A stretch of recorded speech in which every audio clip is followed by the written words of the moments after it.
All right, now we're back for another episode of the Lakers Fast Break podcast. It's Gerald Glassford coming right back at you here from Lakers Fast Break, Pop Culture Cosmos, Game Source, and Inside Sports Fantasy Football.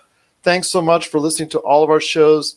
And if you can go ahead and give us that 5-star review or also subscribe, like, share, whatever you can do to support these shows, it is greatly appreciated. Well, I'm still in recovery mode from our mock draft earlier this week. Just need to take a deep breath, try to relax because it was getting kind of nervous in the draft rooms right there. I know a lot of NFL teams had the same issue, but we had an awesome episode this week of the NBA's version of the first round mock draft with not only my guests that I'm having on today's show, but the guys, the Barlow brothers from NBA Draft Junkies, and also as well Michael Weisenberg from thestepien.com. If you get a chance, please listen to that episode. It was a blast. We're going to be able to follow it up on Tuesday with a second round. And then also as the lottery finishes up and the picks become more clear, we're going to go ahead and hopefully get a chance later on this year to revisit it just before NBA draft time. Well, we've talked so much in recent weeks about the NBA draft for this year, but what about some of the players and contenders for next year's draft? I know we talked a little bit to my next guest here and also as well Rafael Barlow from NBA Draft Junkies about the changes that have been made with the NBA and the G-League and the instructional team that they're supposedly designing from the ground up. They're already luring players that were either headed to college or overseas. But I wanted to talk to this individual today about not only how will that affect next year's draft, but some of the players involved and some of the people that he is starting to watch already. And that is Stone Hansen. He's here today from draftside.com. You got to check out all the great stuff he's doing today at draftside.com. Stone, you made that pick for the Lakers. Do you still feel good about it today? Still feel good. I like that pick a lot for them, actually. So, well, that's good. Trey Jones, I thought that was a very, very solid pick. Like you said, you don't put the heavy expectations on a pick, 29th in the first round, and somebody who can contribute. And if he can contribute within the first couple years, and he can also contribute in a way that is a positive for you by providing some great playmaking ability and also as well some decent shooting from a backup point guard position, or even playing off LeBron and allowing him to go ahead and be a little bit more of a freelancer per se. That would be awesome. And I know you mentioned one thing I got to pick a bone with you. You said the words, as Rondo gets older. My friend, Rondo has already hit that age. So I don't know if you heard my previous shows here, but Rondo is not one of my go-to people at this point in time. Yeah, I was a big fan of him in his prime, but he's definitely over the hill at this point. So, I mean, I'm hoping we'll get playoff Rondo if the playoffs are to return. But sometimes it's out there. It's just painful to watch. When he's not hitting his three, his defense at this point in time, which he was so vaunted for as far as playing off the ball defense and whatnot, leading the league in steals, very high up in that category. Those days are gone. I've remarked to Laker Tom of LakerHolics.net on numerous occasions about just watch him on the floor, try to follow somebody through screens or going around screens or going around cuts or whatnot. He will go ahead and after a few steps, just say, take my man. Go ahead. You got him. I'll get yours. Just because he doesn't want to go through all the legwork on all that. And I've seen that on more than one occasion. He has made Kyle Kuzma visibly angry on the floor in regards hard to do. that. And that's exactly a place I think Trey Jones would be able to help them if the Lakers hypothetically did get him. He's a really strong defender as a guard, so I think he'd be able to help them in that way. But it's going to be hard to break that. I got to go ahead and play with veterans who have a name values, who I know and play so much, in that mentality with LeBron. Obviously Alex Caruso has tried to hit through that glass ceiling, and we've seen that already. I mean, Alex Caruso is not the be-all, end-all. He's not the full fix-it, solution to all these problems, but he is playing categorically better than Rondo, should get more of maybe a larger share of the minutes at this point in time than Rondo. But there's often occasions where Rondo is the first guard out and Caruso isn't. Caruso's sometimes held off. It's almost like a fire extinguisher, break the glass in case of emergency. And to me, that's been kind of disappointing because when he gets the opportunity, for the most part, he's been able to produce at a higher level more consistently than Rajon Rondo. Yeah, Caruso. I mean, he's a better player all around than Rondo at this point. But I think the way the Lakers see it is that Rondo's a better playmaker. So when LeBron is not out there, they want someone who can carry that load. And Caruso just isn't as good a playmaker. That's the one area that Rondo does have him beat. So I think that's probably how the Lakers view it from their perspective. But Caruso is definitely a better defender and off-ball shooter, and just provides more value than Rondo at this point. I just wish he had retained a little bit more of that shooting acumen that he had in that sample size of about 30 games last season. It would have been nice if he would have that. If he had that percentage that he had, or anywhere near it, that he had in that sample size last year, my gosh, there would not be a question. I think that would probably be the case because that, I think, is right now, like you said, the playmaking ability and also as well his inconsistent shooting for this year has been the only things that have held him back and only allowed us to get sample sizes of Alex Caruso. Now, I'm not going to be one of those that's calling for Alex Caruso to be the sixth man of the year, greatest of all time, adding him to the all-star roster and all that. I mean, but I'm trying to keep it on the real. But when it comes to what we're seeing now, I mean, if this season gets back underway, I mean, the Lakers are going to need solid contributions from not just Rajon Rondo, but also Alex Caruso as well. Yeah, I think during the regular season, Caruso is just provides more value when he's on the court. His burst of athleticism when he gets out in transition and picking pockets and passing lanes. He's just a much better defender at this point. When you get to the playoffs, though, you might see Rondo get a heavier load.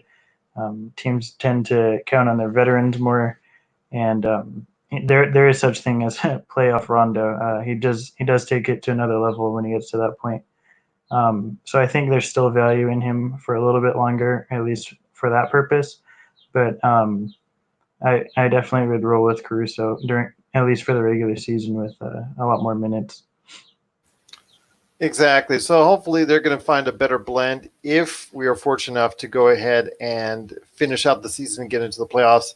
I understand that Rajon Rondo has that playoff experience that Alex Caruso doesn't, but if Alex Caruso can continue his momentum that he's played with over the course of the season, especially on the defensive end, where he's one of the highest, where he has one of the highest defensive ratings in the NBA. If he can continue that, then he's going to be a valuable asset come playoff time. Yeah, for sure. And I actually just saw something on Twitter today where he's like number 10 in steal percentage in Lakers history already. So he's definitely making his mark. He's a really great defender.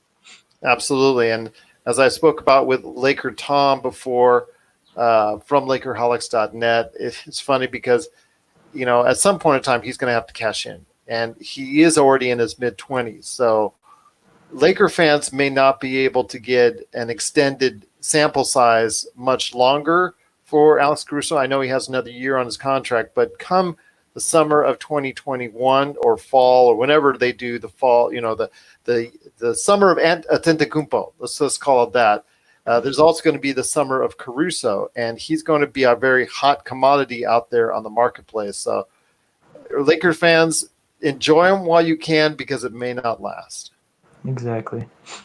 Well, my friend, you've done some work already. You've started your investigation, not only obviously to the extent for this year's draft in 2020 and your picks, which were, I'm sure, much better than mine in the NBA mock draft. Go to prove that. I mean, I know everybody was calling my Obi Toppin. I just saw the look on everybody's face. Why that high? For me, at that point in time, Obi Toppin was a fit for Detroit that needs everything. And I thought I think that they're going to lose Christian Wood, and I think he's the closest thing in this draft to a Christian Wood type scenario for them. So I think that's probably what I was looking for, because I really think Christian Wood, if he was smart, he would go ahead and cash out, as best he can in this salary cap less season, just to go ahead and maybe join a contender or whatnot. But I wanted to ask you this. We're moving on right now for this episode to the 2021 season. And, I know we've talked a little bit on the NBA mock draft show about the G League and the NBA and their decision to go ahead after some of these formerly one and done players. Like we talked about before, Isaiah Todd has signed up, also as well Jalen Green.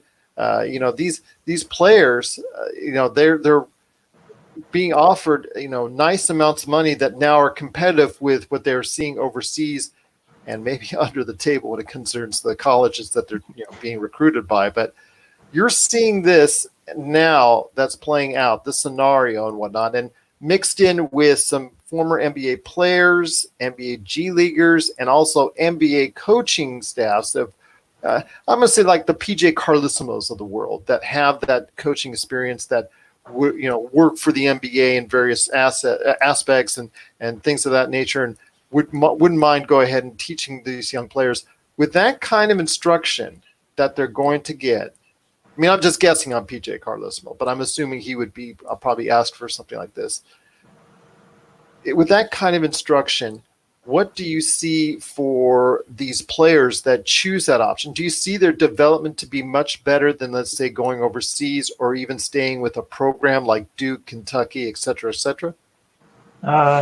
So one thing is linear isn't parallel for, or development isn't linear for all players. Guys, blossom later. Some guys are early bloomers. So it's really hard to get a grasp as far as that. If you go to college, I can't necessarily say it's more structured because I'm not really sure exactly yet how this G League will pan out. But you do have, I would assume, a bit more of a structure day to day practices, schoolwork, such as that. It keeps you kind of in check.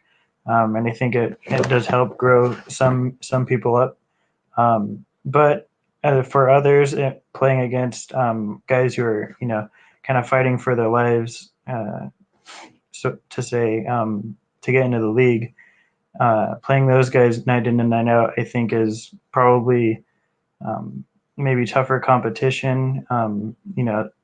Guys have a lot more enthusiasm or passion at that level who are trying to make a two-way contract or something like that.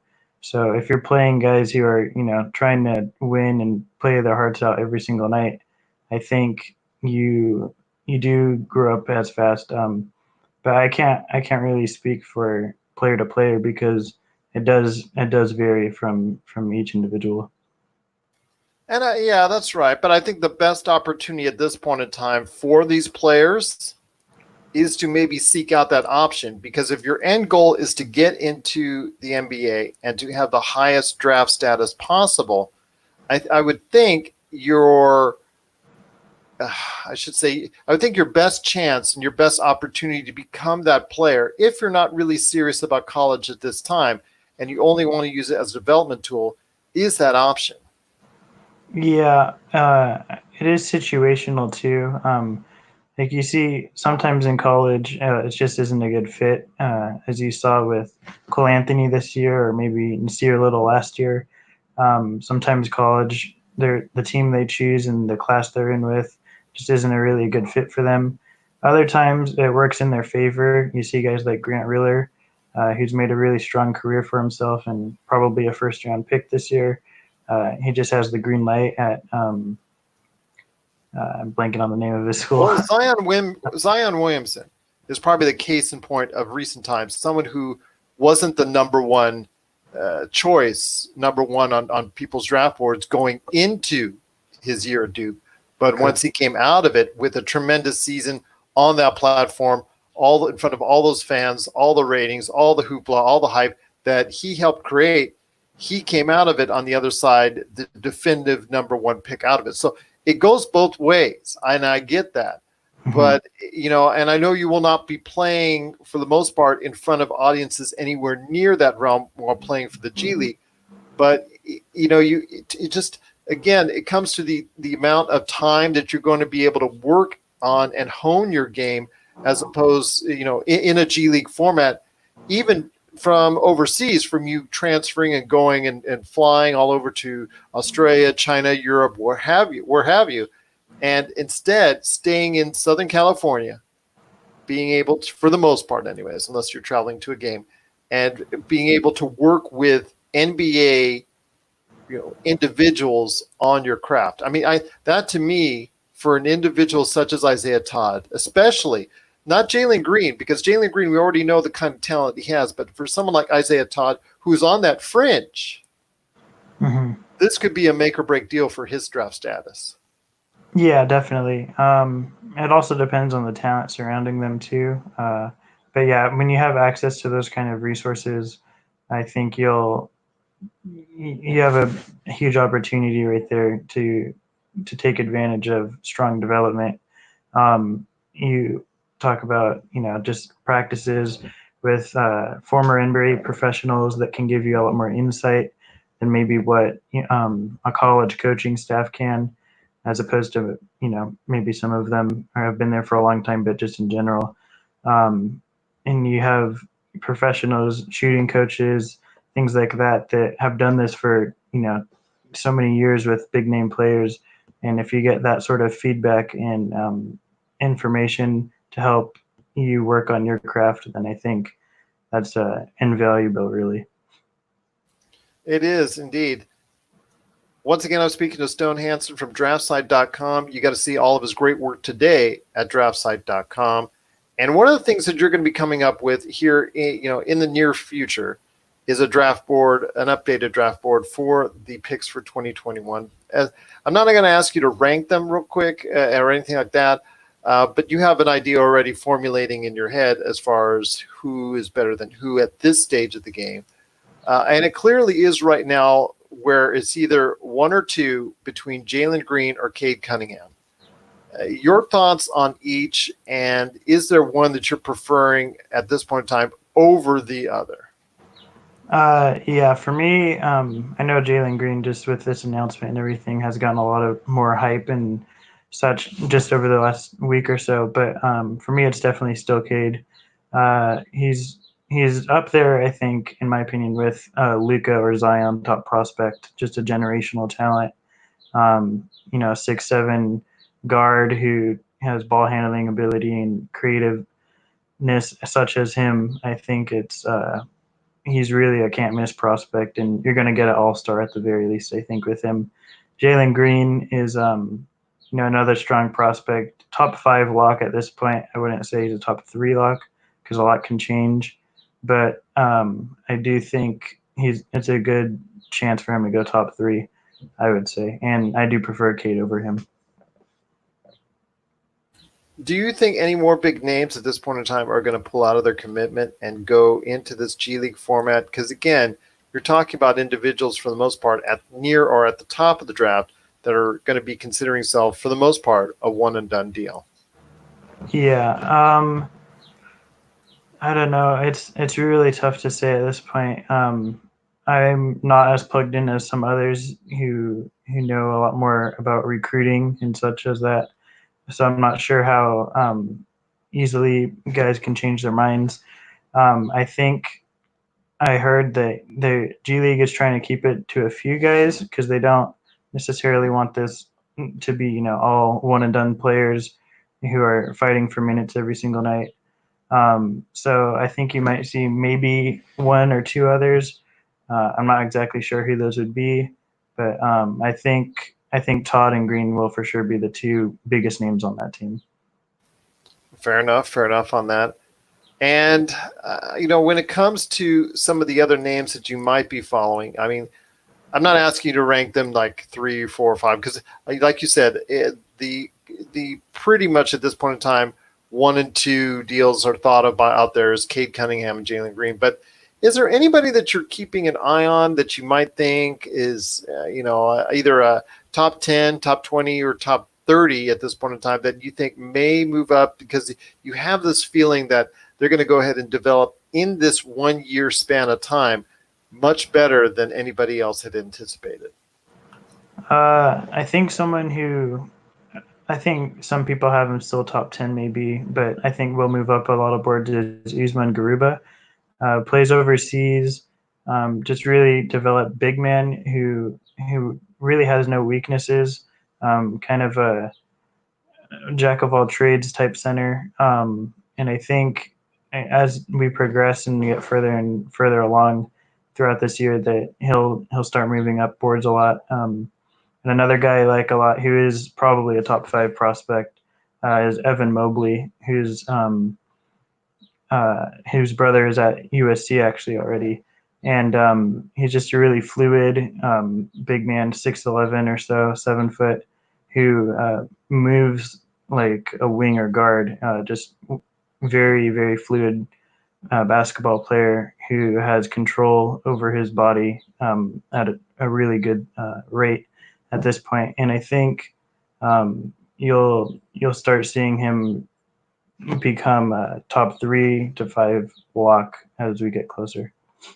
And that's one thing I wanted to ask you is one thing I see a little bit more in next year's draft than I do in this year's draft is size.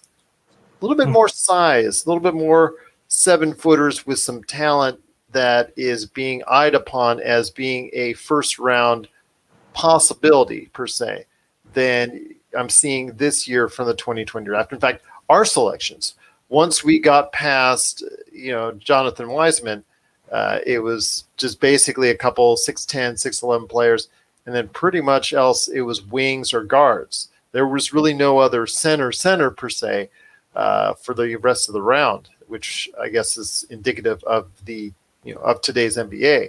So I'm noticing that this draft coming up next year, not this year, might be a little bit more focused on some size.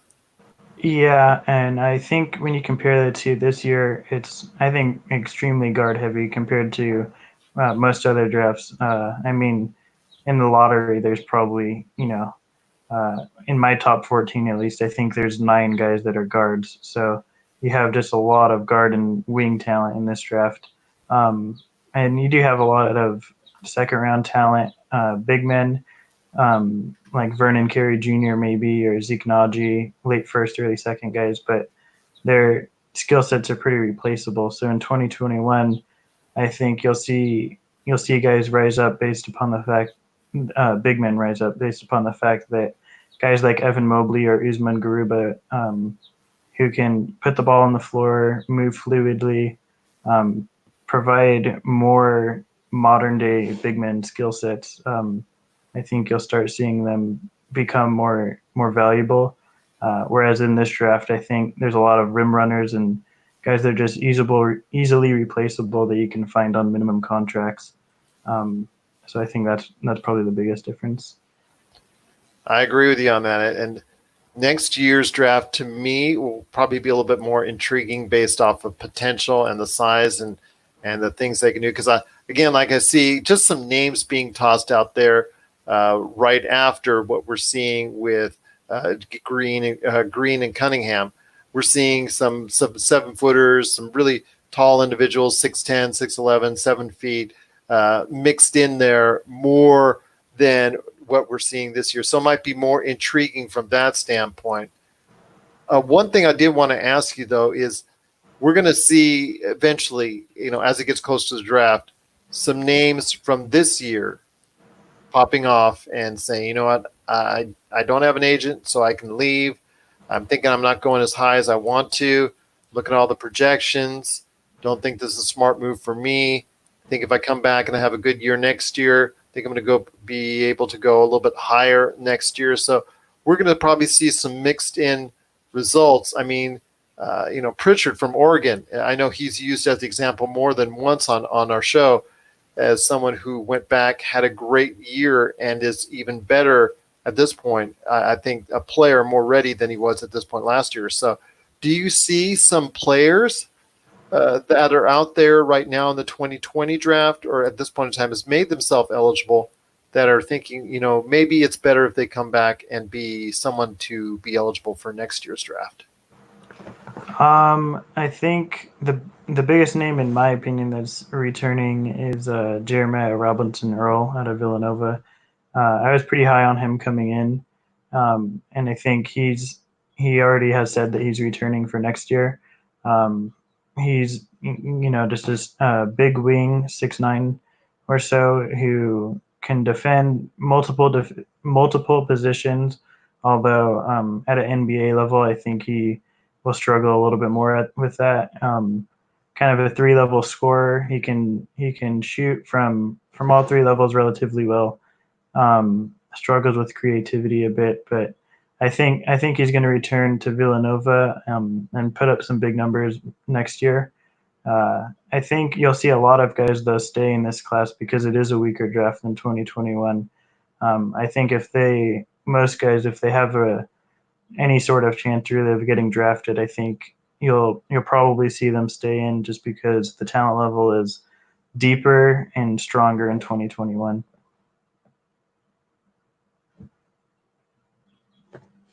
Well, fair enough. I think, like I said, that's taking some, I want to say, some great insight by yourself on that. And I just appreciate you taking time to speak to me in regards to the 2021 draft. Overall, let's wrap this up right now. From what you're seeing, and we've talked about the 2020 draft having on the surface no major stars. It has a lot of similarities to 2013. On the surface, there was no major stars that pop out at you. Maybe an all-star here or there, maybe, but a lot of great role players that might be able to be in the mix if you pick wisely. But overall depth and overall stardom were something to be questioned about throughout the 2020 draft. Do you see the 2021 draft as being something superior, being something better when everything all fleshes out? Yeah, I mean, I definitely think it's deeper, which I think a lot of people are giving credit to for this 2020 draft. I would say this 2020 draft, when you do get to the second round, there's a pretty steep drop off, I would say. And in 2021, I think you're going to see a lot of players who still have pretty high floors in that range, and then I think their star power there is also pretty strong compared to 2020, where Cade Cunningham, I think, is one of those elite tier prospects. Jalen Green and Evan Mobley, I would probably take number one in this class. So I think the star power and the depth is there for 2021 in comparison. It looks like it. I think there's a lot more people excited about the 2021 draft. I mean, obviously, when the G League and the NBA made this decision to go after some players, that it created that interest, not only because just the fact that they're doing it, but the fact that it's because of the players that they're after are more exciting than some of the players we're seeing now in the 2020 draft. So right there in a nutshell, that tells you a lot of these scouts, a lot of these teams are focusing some attention already, like you are, on the 2021 draft coming out. That's very interesting to see. Yeah, for sure. I think a lot of scouts and management and stuff like that have already looked ahead. Well, I'll tell you what, as a fellow Lakers fan, it's great to have you back on the show one more time. I'm looking forward to hopefully getting the second round of the mock draft underway next week, and hopefully not providing any more comedy for you guys out there. But be that as it may, Stone, I wanted you to go ahead before we head on out, just get everybody up to date on what you're doing. Where can they find your work, and why do they need to check out if they, your stuff, if they need to go ahead and get focused on what's going on, not only with the 2021 draft, but this year's draft as well? Yeah, so you can follow me on Twitter at report_court. I post all of my work there. On draft site, I just try to keep the 2020 mock draft updated as much as possible based upon what I think teams will pick, not based upon my opinions per se, although I will put out boards occasionally. Top 100 should be coming out pretty soon. 2021 draft, I hopefully will start digging in deeper once the 2020 draft is over. is when I really start digging in. But I should have that mock updated within the next month or so. So you guys can get a better grasp on where I think players will land. And absolutely, if they have any questions to speak to directly on it, that's at Report Court. That's at report_court. Is that correct on Twitter? Yeah, correct. All right. And if you have any questions for us here on the show, or if you forget Report Court, you can always go ahead and I'll forward a message to Stone at LakersFastBreak@yahoo.com or at LakersFastBreak on Twitter. I'll be glad to go ahead and pass the message along, and he can go ahead and correlate with you directly. I know I always have questions on the NBA draft, so I ask him, I ask the Barlows, I ask Michael Weisenberg. These are all great references, and I'll tell you what, it's just so great to have you on the show, and I'm looking forward to finishing up that second round. I was kind of surprised that you guys wanted to go ahead and do that, and all of you were eager to do so, just because of the fact that I think, like you talked about, or like what that was talked about, it's going to take a lot more, as far as evaluation to go ahead and try and come out with some prospects in the second round that might stick in the NBA. Yeah, I think when you get down to that point, it's less about team fit and more about best player available. And I think for a lot of us who are really strong into the draft, just more fun the deeper you go and the lesser known names. Well, I'll tell you what, Stone, it's just been awesome to have you on the show. We got to do a one-on-one again real soon, talking more about what's going on in the NBA draft or in the NBA as a whole. As a fellow Lakers fan, I cannot thank you enough again for being a part of it. I know you and I are hopefully, going to go ahead and see the Lakers get a chance to, finish this season off and finish the season off in the right way. Maybe here in Vegas, you never know. Our mayor seems to want to go ahead and throw everything out there as soon as possible, but that's another story altogether. Yeah, definitely. I hope they're back soon, and I appreciate you having me back on. Always, my friend. You're always welcome, and just so great to have you part of the Lakers Fast Break podcast.